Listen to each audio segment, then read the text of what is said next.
एक बार की बात है, किसी गांव में एक साधु बाबा रहा करते थे।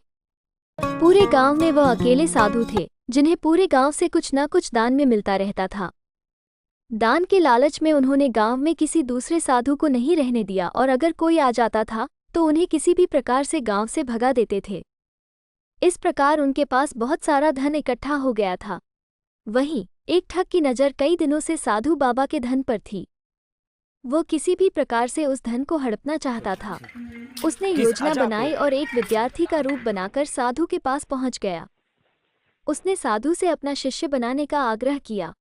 पहले तो साधु ने मना किया, लेकिन फिर थोड़ी देर बाद मान गए और ठग को अपना शिष्य बना लिया। ठग साधु के साथ ही मंदिर में रहने लगा और साधु की सेवा के साथ साथ मंदिर की देखभाल भी करने लगा।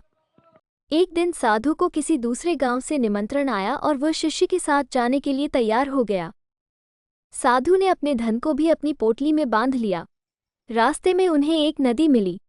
साधु ने सोचा कि क्यों न गांव में प्रवेश करने के पहले नदी में स्नान कर लिया जाए। साधु ने अपने धन को एक कंबल में छुपाकर रख दिया और ठग से उसकी देखभाल करने का बोलकर नदी की ओर चले गए। ठग की खुशी का ठिकाना नहीं रहा। उसे जिस मौके की तलाश थी वो मिल गया।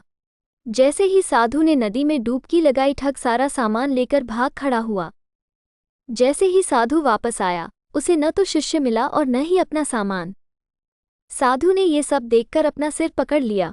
हमें इस कहानी से यह सीख मिलती है कि कभी भी लालच नहीं करना चाहिए और न ही किसी की चिकनी चुपड़ी बातों पर विश्वास करना चाहिए।